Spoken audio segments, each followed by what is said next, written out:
Hi everybody, welcome to the first of my college football videos for the 2020-2021 college football season. That season is supposed to start on August 29th, which it is July 21st today, so that is 39 days from now. We're supposed to be starting another glorious season of college football. However, we are also in the midst of a global pandemic, which is what this first video is about. I came across an interesting article from CBS Sports from a guy named Dennis Dodd.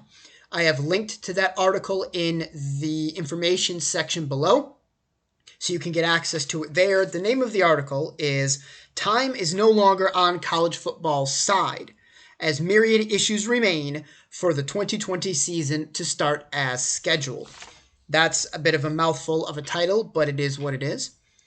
And I thought the article was interesting because it basically brings up four main themes about college football and the questions that COVID-19 has created about whether or not we can have a college football season this year.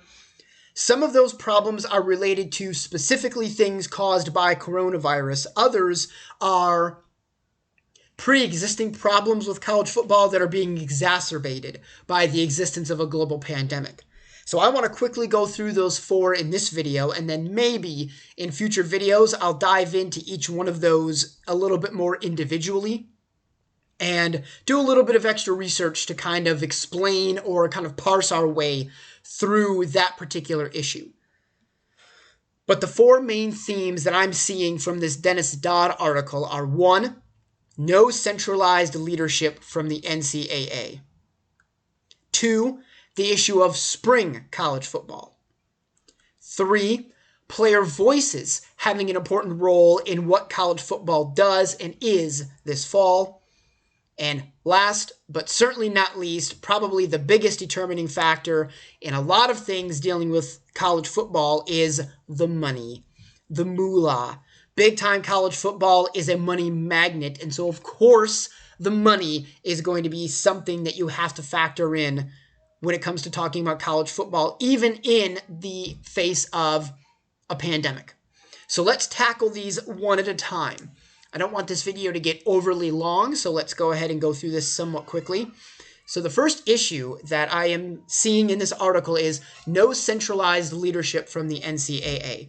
The National Collegiate Athletic Association is supposed to be the governing body for all college sports, including college football. They're supposed to be the organization that sets the rules for how the games are played. They've set the recruiting schedules and the recruiting rules. They've set ethical standards, and they do all those types of things. A couple of weeks ago, though, the NCAA came out and said, basically, we're abdicating any responsibility on this. And they're leaving the responsibility for how to handle the coronavirus and college sports to the conferences and to the respective member institutions of those conferences. So it's up to the Big Ten and its member institutions to decide what they're going to do. It's up to the SEC and its member institutions to decide what they're going to do, and so on and so forth. That, to me, seems like a profoundly bad idea, because what that's going to result in is a patchwork of different solutions as some athletic directors, some conference commissioners, and some schools will be more willing to take risks than will others, and will experience the coronavirus in different ways than will others. And if there is no unified guidance, if there's no unified set of rules that everyone's playing by, that's going to make college football in the fall of 2020 more than a bit of a train wreck. One of the expressions of this lack of leadership is the fact that, as the article brings up, there is no uniform testing protocol. The NCAA has guidelines for what it thinks should be done in terms of testing student athletes for the coronavirus, but none of the member schools are mandated to follow said guidelines. The conferences and the schools can make it up as much as they want. So some schools could test players once a week, say a couple of days before a football Saturday, and get the test back in time to know whether or not that person's got to be quarantined or whether they can't travel with the team. Some might only test them once a week. Some might test them once a month. It's all up to the individual schools. That then puts more people's safety at risk. Also, nearly half of the 130 FBS, formerly Division I, schools aren't revealing their positive test results. They're testing, but they're not telling anyone what the results are. How many are testing positive? How many total on the team have tested positive? What they're doing about those positive test cases. The NCAA is not mandating that they tell anyone that information, which I think is colossally stupid. I think there needs to be much more transparency. I don't even know if those schools are going through the most basic procedures of letting the students' families know that they've tested positive and doing contact tracing to see what other members of the team or training staff or coaching staff or non-student athletes have they interacted with, and we can test those people. I don't know if they're even doing that because they don't have to tell or share that information. That also seems to be a very negative side effect of the lack of centralized leadership in the midst of a global pandemic. So as I said previously, some schools can decide to do things differently than the way other schools are doing them. Morehouse College in Division II, or FCS, has canceled its entire football season. 3 Division III schools have done the same. Some schools in the Patriot League are doing something similar, or canceling a number of their games. Other schools aren't canceling anything. Some conferences, like the Big 12 and the Pac-12, have decided to do conference games only. Normally in a college football season, you'll play either 8 or 9 conference games, where you'll play teams that are in your respective conference. So if you're the University of Michigan, you're in the Big 10. So your conference schedule will be teams like Michigan State, Ohio State, Indiana, Wisconsin, Penn State, so on and so forth. The other 3 to 4 games will be left for the non-conference schedule, meaning you'll normally play teams that are cupcakes. They're soft and easily squishable. They're games where you can let your starters get up by 4 touchdowns after 1 quarter, then start putting your backups in so they can get some attention, they can get some reps, they can get a little bit of airtime if it's a televised game. If their parents are in the stands, they can see their kid get on the field and play, that type of thing. Or maybe if it's early in the season, you schedule a big-time non-conference opponent to build up your strength of schedule to make a better case later in the year for the CFP, the College Football Playoff. Now, though, the Pac-12 and the Big 10 have decided, nope, no non-conference games. We're only doing conference games, which that's going to have implications for the College Football Playoff because it's going to then say, okay, so what do we do if the SEC decides they are going to play non-conference games, but then the Big 10 and the Pac-12 have said, no, we're not going to play non-conference games. How do we determine between 2 schools that are playing a different number of games and against different types of opponents? Because, say, an SEC school like Alabama might be playing an ACC team that is highly ranked or is a really good team, or a Big 12 team like I think LSU and Texas are supposed to play again this season. So what do you do then if you're the CFP committee trying to decide who's going to get into the college football playoff? Is it going to be, say, a 10-2 LSU team that lost to Texas in their non-conference, or a 10-2 Ohio State team that didn't, or like an 8-2 Ohio State team that didn't play a non-conference schedule? That's going to cause some serious logistical problems. There are 4 games that were going to feature HBCUs, historically black colleges and universities, that have already been canceled. There are some colleges that normally in their non-conference schedule will play a Division II or Division III opponent, which gives that Division I school likely an automatic win, although in some cases that doesn't happen. 99% of the time it does, though. But for that Division II or Division III school, they make enough money by offering themselves up as a sacrificial lamb that they can pay for their entire sports program, for literally all of their sports for that whole year, because they made the decision to go to Michigan and get their asses handed to them by 65 points. Now, all their sports are paid for the whole year from one game. A couple of those have already been canceled. And if you're doing a conference schedule only, like the Pac-12 and the Big Ten are doing, some of those games are now being shelved, and some of those Division 2 and 3 schools are now losing out on those funds, which we'll get to more of the financials a little bit later. And because there is no centralized leadership, you've got different ideas about how the college football world can happen, such as, well, what about a late start football? What about instead of starting on August 29th, you start at the end of September and give another month to see what happens when you bring the teams back? And if it's a school that's bringing its entire student body back for on-campus courses, what happens then? There's even a discussion of doing 2-semester football, say playing half the season, roughly 6 games, in the fall, and then waiting until, say, May to start up again and do the second half of the season, and presumably bowl season in May and June. Again, I don't know what's going to happen because the NCAA isn't getting involved in this. They're just being very hands-off. Speaking of the solutions to this problem, let's get to the second theme brought up in the Dennis Dodd article, and that's the issue of spring football. This has been a solution that is becoming more and more discussed among pundits and college football experts as time wears on, and it's the idea of simply moving the entire college football schedule from fall to spring. Oklahoma University head coach Lincoln Riley thinks that this is a fair and legitimate plan. He says, and I'm quoting the article here, "I hope like hell we can play in the fall. But we've seen hot weather doesn't affect COVID-19 very much. We've heard reports from some of our nation's medical leaders. There's potentially a chance for a vaccine by late this year or early next year. To me, it becomes, do you think spring football is doable? I personally do."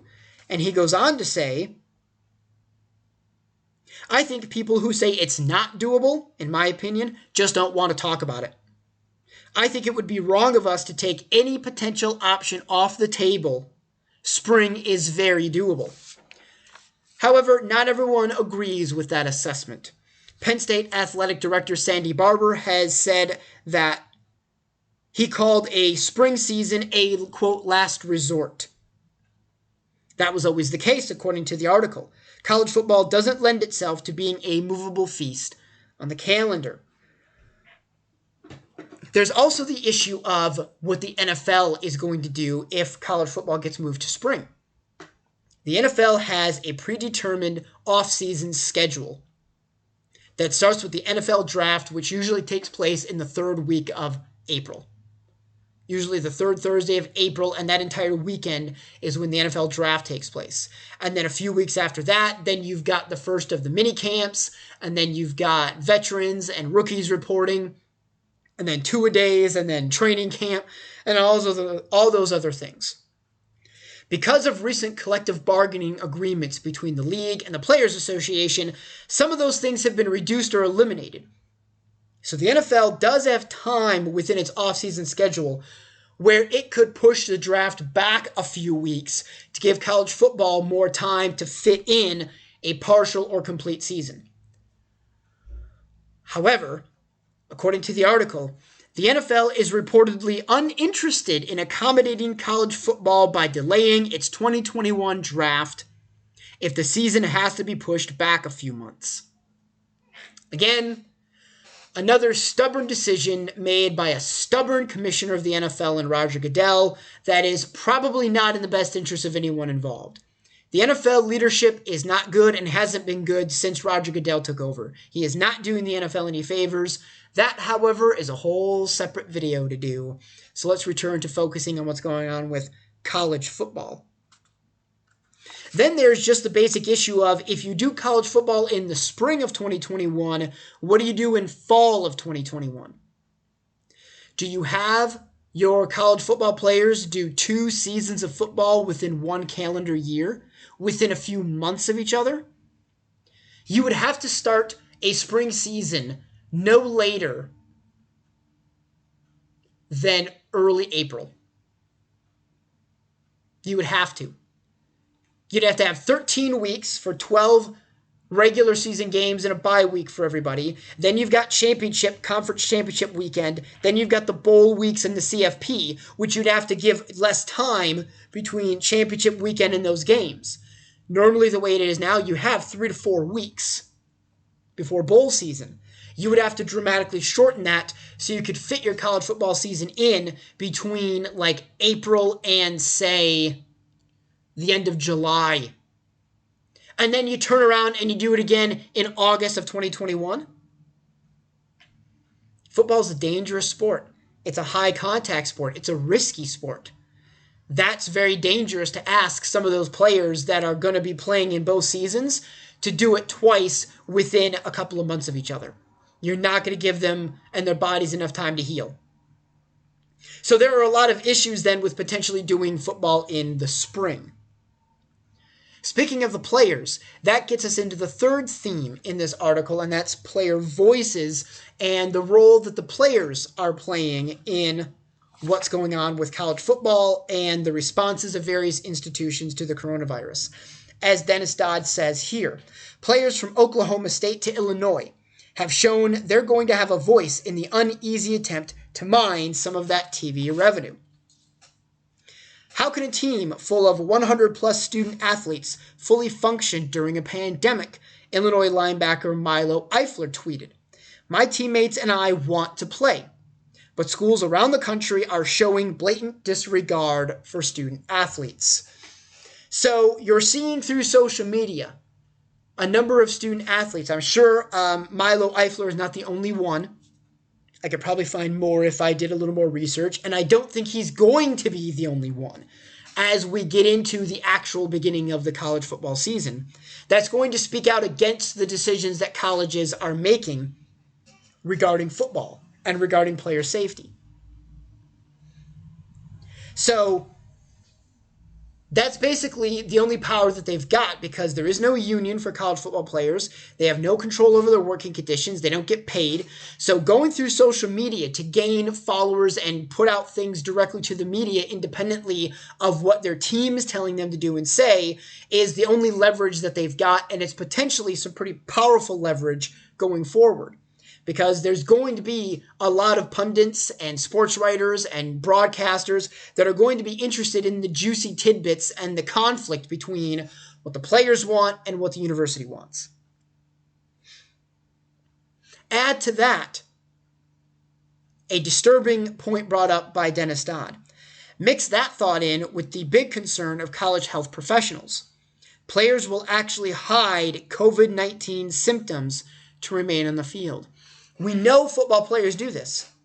We already know that they hide injuries because they want to get back out on the field, either because they just want to play the game, or they don't want to lose their starting position, or they don't want to lose a scholarship that they have that requires them to play a lot. A myriad reasons why they do this, but they do this. Player takes a big hit to the head and gets his bell rung, the euphemism for probably having a concussion and a slight brain injury. He goes to the trainers, he says he's fine, he knows what city he's in, and then he gets thrown right back out on the field. But that kid's not fine. We know this now. Recent research into CTE has shown us that the kids are not fine when that happens. If they're willing to risk brain injury, that might cut off years of their lives on the back end. How willing do you think many of them are going to be to tell their coach, "Hey, coach, I've got a slight fever and a dry cough. I think I might have COVID-19, so I think I'm going to sit this game out against our biggest rival," or against, it's a number 1 versus number 2 matchup. I'm probably going to sit this one out. That's potentially dangerous. Because think about how many people are actually on the sidelines of a college football game. Let's even say they do this with no fans in the stands. No concessions are open. It's just the teams. There's a couple of hundred people on the field, though. There's all the players for both teams. There's all the training staff. There's the coaching staff. There are equipment managers. There are student workers who are serving as ball boys, who are serving as, they're the ones who during a lull in the action, they'll run out onto the field and give water or Gatorade to the players They all have to get into a bubble and tested and protected. There's officiating staff that's on the field, interacting in close proximity with players and coaches. There's cheerleaders on the field, interacting in close proximity with everybody else who's on the field. There's security personnel, both stadium security and law enforcement. There's oftentimes sideline reporters from local and national outlets, from newspapers and television and radio, who have sideline reporters who are doing things. There are a lot of people. There's VIPs who get the special lanyards either because they're big-time boosters and they paid a lot of money, or they won a contest, or it's a former player who's back from some sort of anniversary, or it's senior day and the seniors' families are on the field celebrating their last home game for their kid before they move on to the next part of their lives. There are a lot of people on the field for a typical college football game. You would have to bubbleize, I'm making up a new word, every single one of them for an entire college football season to make sure that no one of them gets coronavirus and then passes to somebody else. If one kid gets it and doesn't tell anyone, and is asymptomatic while he's waiting for his test results to come back, and he transmits it to other people, then all of a sudden you have potentially a mini outbreak on your hands within a college football team from a college football sideline. Or just interacting during practice with some of those same personnel. It's dangerous. Then there's, because of the aforementioned problems with the NFL, there's the issue of some student athletes that are projected to be high draft picks or first-round draft picks. If spring ball were to be the case instead of fall college football and the draft were not to be changed, you might get some of them who might decide not to play. Some of them already decide not to play in bowl games that they think are meaningless to them because they don't want to suffer a last-minute injury that ruins their draft stock and their chance at getting a big payday. To quote from the article, "It is unlikely stars such as Trevor Lawrence, Clemson University's starting quarterback, would even play in the spring.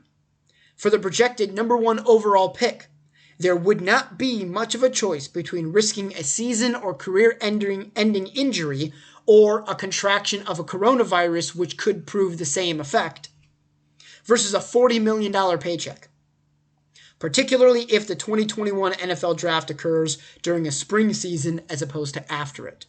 So there are some major problems that players are probably going to have to speak up about and dealing with them, with hiding injuries, with not reporting sickness, with getting involved and putting public pressure on their school's leadership, the ADs and the school presidents and their coaches, to make better decisions regarding player safety, to take greater steps to protect the players, the trainers, the coaches, and everybody else who's going to be on the sidelines. Despite some schools that are probably going to go to a model of no fans in the stands and playing in front of an empty stadium, you still have a lot of people in very close proximity.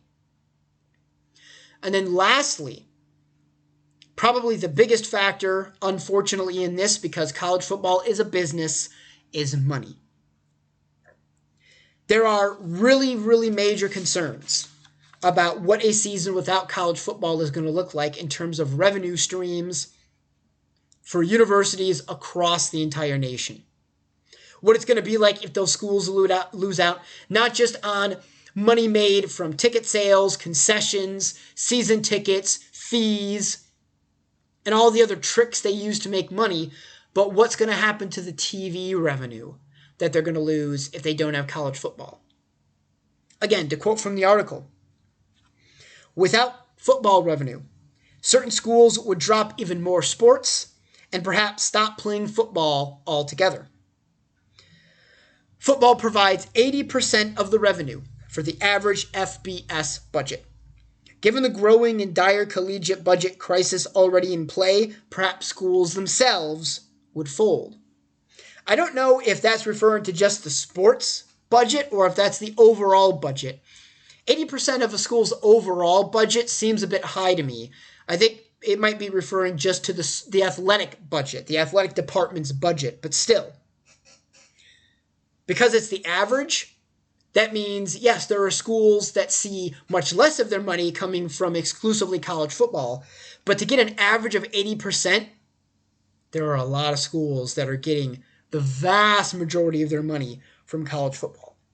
At some big schools like the University of Michigan that have a plethora of sports, many of those sports have their entire budgets paid for by college football. Sports that are not revenue generating sports on their own, they're able to run because college football makes enough money to pay for itself and all of them.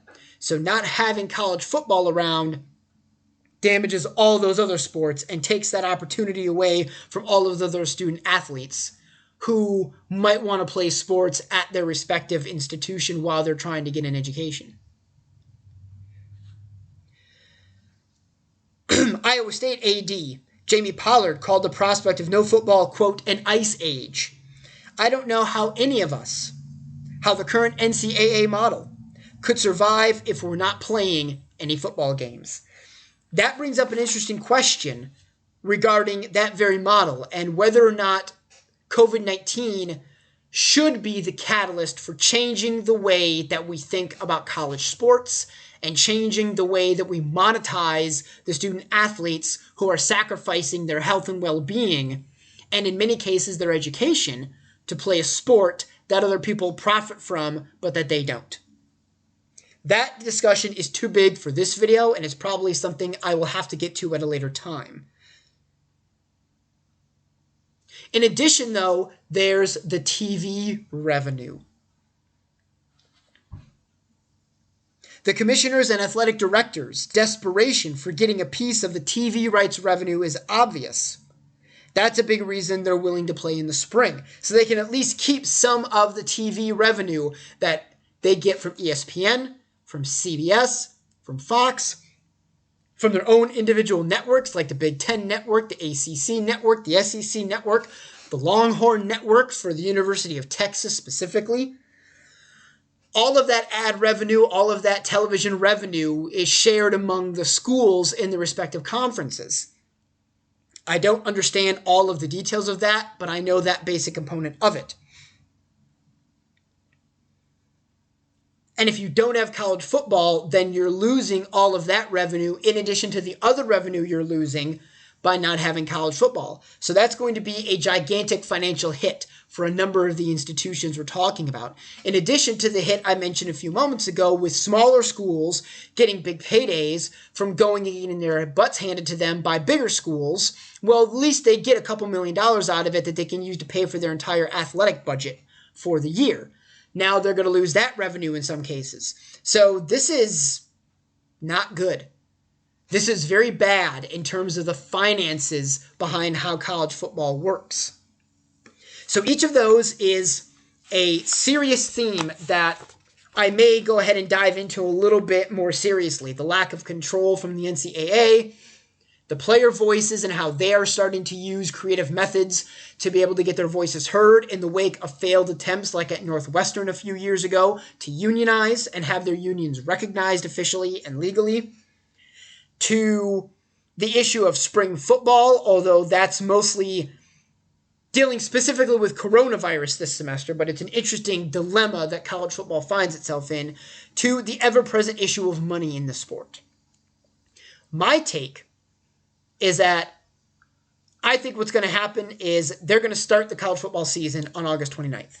Some schools will be playing in front of empty stadiums. Some schools will restrict the number of people who can be in the stadium. Others will not do anything about that, and they'll play as always, as per usual.